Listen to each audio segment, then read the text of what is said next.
Hi గారు, welcome to our channel. ప్రస్తుతం మనతో పాటు దామ బాలాజీ గారు సీనియర్ జర్నలిస్ట్ ఉన్నారు. వారితో ఒకసారి మాట్లాడదాం. సార్ నమస్కారం సార్. నమస్తే. సార్ కొండా సురేఖ గారు నిన్న కేటీఆర్ గారి పైన అండ్ నాగార్జున గారి ఫ్యామిలీ పైన అండ్ సమంత గారి పైన చేసిన వ్యాఖ్యలు తీవ్ర వివాదాస్పదంగా మారాయి. తీవ్ర స్థాయిలో ఇండస్ట్రీ నుంచి విమర్శలు అయితే వెళ్ళి వస్తున్నాయి సార్. ఈ నేపథ్యంలోనే ఇంత వ్యతిరేకత రావడంతో కొండా సురేఖ గారు రాజీనామాకు సిద్ధమయ్యారని వార్త కూడా వైరల్ అవుతుంది. ఎందుకంటే రాహుల్ గాంధీ గారు కూడా ఇష్యూ పైన సీరియస్గా ఉన్నారు. రేవంత్ రెడ్డి గారికి అయితే తలనొప్పిగా మారిపోయింది ఇష్యూ అని చెప్పేసి కూడా అంటున్నారు. మరి ఇప్పుడు కొండా సురేఖ రాజీనామా చేయబోతున్నారా సార్? మీరేం చెప్తారు? కొండా సురేఖ రాజీనామా చేయబోతుందనే వార్తలు అయితే వస్తున్నాయి.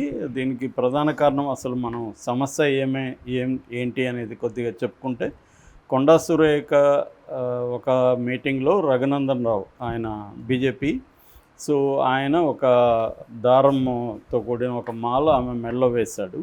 సో దాని మీద బీఆర్ఎస్ క్యాడర్ కావచ్చు, లేకపోతే సోషల్ మీడియాలో బీఆర్ఎస్ వాళ్ళు కొద్దిగా ఆమెను వాళ్ళిద్దరిని కించపరిచే విధంగా కళ్యాణం వస్తూ షాదీ ముబారక్ అని ఇట్లాంటి కామెంట్స్ చేస్తూ పోస్టులు పెట్టారు. అందులో కొన్ని ఐడీలు హరీష్ రావు ఫోటో పెట్టుకొని డీపీ పెట్టుకొని ఉన్నాయి. సో దీంతో ఆమె సీరియస్గా స్పందించారు. ఒక ఒక రాజకీయంగా ఒక సభలో ఒక బీజేపీ నాయకుడు ఒక కాంగ్రెస్ నాయకురాలకి మెడలో అది వేస్తే దాన్ని కూడా ఇలాగ మాట్లాడతారనేది ఆమె దుఃఖంగా కన్నీళ్ళు పెట్టుకున్నారు. అదంతా అయింది. దాంతో హరీష్ రావు సారీ చెప్పాడు. మా మా తరపున జరిగింది కాబట్టి సారీ చెప్తున్నాను అన్నాడు. వాళ్ళ క్యాడర్కి కూడా హరీష్ రావు అప్పీల్ చేశాడు. కానీ ఆమె అక్కడితో ఆగలేదు. కేటీఆర్ ఎందుకు మాట్లాడలేదు, కేటీఆర్ సారీ చెప్పాలని డిమాండ్ చేసింది. నిజానికి కేటీఆర్ కూడా సారీ చెప్పాలి. ఎందుకంటే ఒక స్త్రీని ఈ రకంగా అంటే ఇప్పుడు అదే ఒక మగవాడి కేసు ఉంటే ఈ గొడవ లేదు. ఒక స్త్రీ కేసేసరికి దాన్ని లైంగికంగా మాత్రమే చూసి ఇలాగ చేయడం అనేది ఖచ్చితంగా వ్యతిరేకించాలి. కానీ ఆయన చెప్పలేదు. దాంతో ఆమె ఎక్స్ట్రీమ్కి వెళ్ళిపోయి నీకు అక్క చెల్లెలు లేరా, నీకున్నారు కదా అని చెప్పి ఇంకా మాట్లాడుతూ ఆమె చాలా విషయాలు చెప్పేసింది. దాంతో కేవలం కేటీఆర్ మీదకి మాత్రమే ఆమె పరిమితం అయితే కూడా ఇంత గొడవ అయ్యేది కాదు. మామూలుగా కేటీఆర్కి డ్రగ్స్ పిచ్చింది. కేటీఆర్ అనేక మంది హీరోయిన్లని డ్రగ్స్కి అలవాటు చేశాడు. చివరికి వాళ్ళు సినిమా హీరోయిన్లుగా ఉండలేక పెళ్ళిళ్ళు చేసుకుని త్వరగా వెళ్ళిపోయారు అని చెప్పి అక్కడితో ఆగున్నా కూడా ఒక రకంగా ఉండేది. ఆమె ఎక్స్ట్రీమ్కి వెళ్ళిపోయి నాగార్జున సమంత ఇష్యూ తీసుకొచ్చి సమంతని పంపిస్తే కన్వెన్షన్ నేను కూలగొట్టనని కేటీఆర్ చెప్పాడు. దాంతో నాగార్జున, నాగ చైతన్య సమంతని కేటీఆర్ దగ్గరికి వెళ్ళమని ప్రెజర్ చేశారు. ఆ ప్రెజర్ని తట్టుకోలేకే ఆమె రిజైన్ చేసింది అని ఒక భయంకరమైన కామెంటు ఈమె చేసింది. సో ఆమె బాధితురాలు మొన్నటి వరకు. కానీ ఇప్పుడు ఏమైపోయింది, ఆమె ఈ కామెంట్లు చేయడంతో దేశవ్యాప్తంగా దీనికి వ్యతిరేకత మొదలైంది. ఎందుకంటే ఇది సమంత దేశవ్యాప్తంగా పాపులర్ కాబట్టి ఈ కామెంట్స్ వైరల్ అయిపోయినాయి. ఇదే సాగ్గా బీఆర్ఎస్ కూడా ఎలాగో చేస్తుంది కాబట్టి వాళ్ళు విపరీతంగా వైరల్ చేశారు. దాంతో ఇప్పుడు దేశవ్యాప్తంగా కూడా నిరసనలు వస్తున్నాయి. ఈవెన్ రాహుల్ గాంధీకి కూడా కంప్లైంట్లు వెళ్ళాయని చెప్తున్నారు. సో ఆయనేమో రాహుల్ గాంధీ ఏమో స్త్రీలకు పెద్దపీట వేస్తున్న పార్టీలని సపరేట్ మహిళా సభలు కూడా ఆయన స్టేట్ వైడ్ జరుపుకుంటూ వస్తున్నాడు రాహుల్ గాంధీ. సో అట్లాంటి పార్టీలో, కాంగ్రెస్ పార్టీలో ఒక స్త్రీని ఇంత దారుణంగా అవమానించడం, నాగార్జున ఫ్యామిలీని ఇంత దారుణంగా అవమానించడం అనేది ఇప్పుడు ఎవరు ఏ వ్యక్తి కూడా జీర్ణించుకోలేకపోతున్నారు. ఈవెన్ కాంగ్రెస్లో కూడా ఇలాంటి ఆమెను మనం ఎందుకు కాంగ్రెస్లో తీసుకున్నామని వాళ్ళు కూడా వాపోయే పరిస్థితి కనిపిస్తుంది. అంత దారుణంగా ఉన్నాయి. ఆల్రెడీ నాగార్జున ఫ్యామిలీ నుంచి నాగార్జున చాలా సీరియస్గా స్పందించాడు, నాగ చైతన్య స్పందించాడు, అమల స్పందించింది, సాక్షాత్తు సమంత కూడా చాలా పెద్ద పోస్టు పెట్టి స్పందించింది. కానీ వాళ్ళెవరు కూడా హుందాదనాన్ని ఒక డెకరం అంటారు, ఆ డెకరంని వాళ్ళు దాటిపోలేదు. హుందాగానే మాట్లాడారు. ఇది కరెక్ట్ కాదు, మేము ఖండిస్తున్నాము అని నాగార్జున కూడా చెప్పాడు. సమంత కూడా ఒక స్త్రీ బయటకు వచ్చి నిలబడాలంటే ఎంతో యుద్ధం చేయాల్సి ఉంటుంది, ఎంతో పోరాటం చేయాల్సి ఉంటుంది. ఇవన్నీ చేసి నేను వస్తే ఇలాగ మాట్లాడడం కరెక్ట్ కాదు, మీరు కూడా ఒక స్త్రీనే.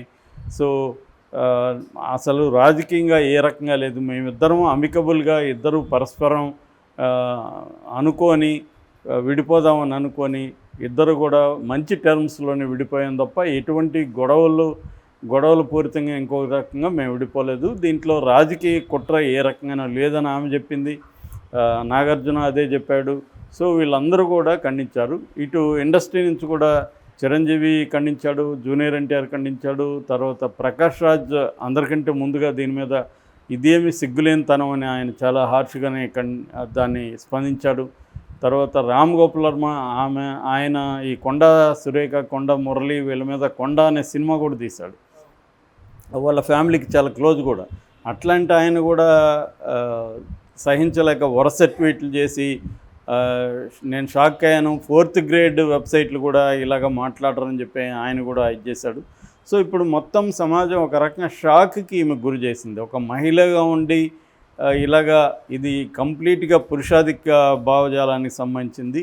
సో ఒక మహిళగా ఉండి ఇలాగా తోటి ఒక మహిళను ఇలాగ మాట్లాడడం అనేది కరెక్టేనా అన్నది ప్రతి వైపు నుంచి కూడా కామెంట్లు వచ్చాయి. మామూలుగానే తెలంగాణ సమాజం కొద్ది చైతన్యపూరితంగా ఉంటుంది, ముఖ్యంగా స్త్రీల పట్ల కూడా ఇక్కడ అనేక ఉద్యమాలలో స్త్రీలు కూడా చాలా గట్టిగానే పాల్గొన్నారు. ఆ కాంటెక్స్లో ఇప్పుడు ఓన్లీ స్త్రీలే కాకుండా అన్ని వైపుల నుంచి ఈ మీదకి ఇది వచ్చింది.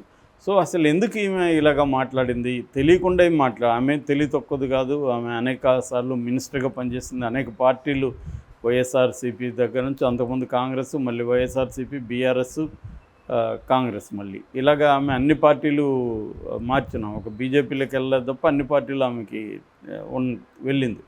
అలాంటిది తెలియకుండా అయితే మాట్లాడదు, కాన్సిక్వెన్స్ ఎమోషనల్గా మాట్లాడినట్టుగా కూడా కనబడలేదు. ఎందుకు మాట్లాడిందంటే దానికి ఒక ఆన్సర్ అంటే హైడ్రాకి సంబంధించి గొడవలు అవుతున్నాయి కాబట్టి దాన్ని డైవర్ట్ చేయడానికి ఇంకొక ఇష్యూ తీసుకురావాలని ఈమె మాట్లాడింది. రేవంత్ రెడ్డి ఆశీస్సులు కూడా ఉన్నాయి అనేది కూడా ఇంకొక వెర్షన్ వస్తుంది.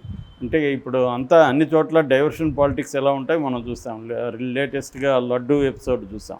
సో ఇది అన్ని పార్టీలు కూడా డైవర్షన్ పాలిటిక్స్ చేస్తుంటాయి, ఏదో ఒక వివాదం క్రియేట్ చేయడము, ఏదో రచ్చ క్రియేట్ చేయడం, అసలు విషయాన్ని నుంచి డైవర్ట్ చేయడం, ప్రజల్ని కావచ్చు, మీడియాని కావచ్చు. ఇది ఇప్పుడు ఆమె కూడా అదే చేసింది. అయితే ఇది కాంగ్రెస్కి బలంగా వ్యతిరేకంగా మారిపోయింది. ప్రజల్లో ఆల్రెడీ కాంగ్రెస్కి వ్యతిరేకత పెరుగుతూ ఉంది. ఎందుకంటే వాళ్ళు వచ్చినప్పటి నుంచి 6 గ్యారంటీలు అమలు చేయడంలో కావచ్చు, తర్వాత బీఆర్ఎస్ మీద అటాక్ చేయడం, బీఆర్ఎస్ మహిళల మీద కూడా అటాక్ చేయడం, ఇవన్నీ కూడా వ్యతిరేకత వచ్చింది. ఫైనల్గా ఇప్పుడు హైడ్రా అండ్ మూసీ ఈ 2 ఆస్పెక్ట్లలో కాంగ్రెస్కి తీవ్ర వ్యతిరేకత వచ్చింది. పైగా ఢిల్లీకి 23 సార్లు వెళ్ళాడు, 300 రోజుల్లో ఆయన 23 సార్లు ఢిల్లీకి వెళ్ళాడు అనేది కూడా బాగా ఫోకస్ అయింది. అంటే ఢిల్లీ నుంచి పరిపాలిస్తున్నారా ఇక్కడి నుంచా అని. సో ఈ కాంటెక్స్ట్లో ఈమె వ్యాఖ్యలు ఇప్పుడు రాహుల్ గాంధీ కూడా సీరియస్ అయ్యాడని చెప్తున్నారు. బట్ ఆమె అయితే ఈరోజు ఒక ప్రకటన ఇచ్చింది, అదేంటంటే నేను ఉపసంహరించుకుంటున్నాను నా వ్యాఖ్యల్ని. ఇది సమంతకు సంబంధించి మాత్రమే. సమంతని ట్యాగ్ చేస్తూ మీరంటే నాకు చాలా ఇన్స్పిరేషను, మిమ్మల్ని ఏమి నేను ఇలా అనడం మీరు బాధపడి ఉంటే నేను వెనక్కి తీసుకున్నా. అక్కడ కూడా ఆమె సారీ చెప్పలేదు. సారీ చెప్పాలి కదా, నేను తెలియకుండా అనిందేమో కదా, క్లియర్గా సమంతాన్ని కదా ఇక్కడ టార్గెట్ చేసింది. ఆమె లక్ష్యము కేటీఆర్ఏ ఉండొచ్చు, కానీ టార్గెట్ అయింది ఎవరు? సమంత లైంగికతని, సమంత ఫ్యామిలీలో ఇటువంటి వాళ్ళు ఒక ఎన్కన్వెన్షన్ కోల్చకపోతే ఎవరైనా వాళ్ళ కోడల్ని పడుకోమని చెప్తారా? ఇంత ఘోరంగా మామూలు మనుషులే కూడా మాట్లాడుకోరు.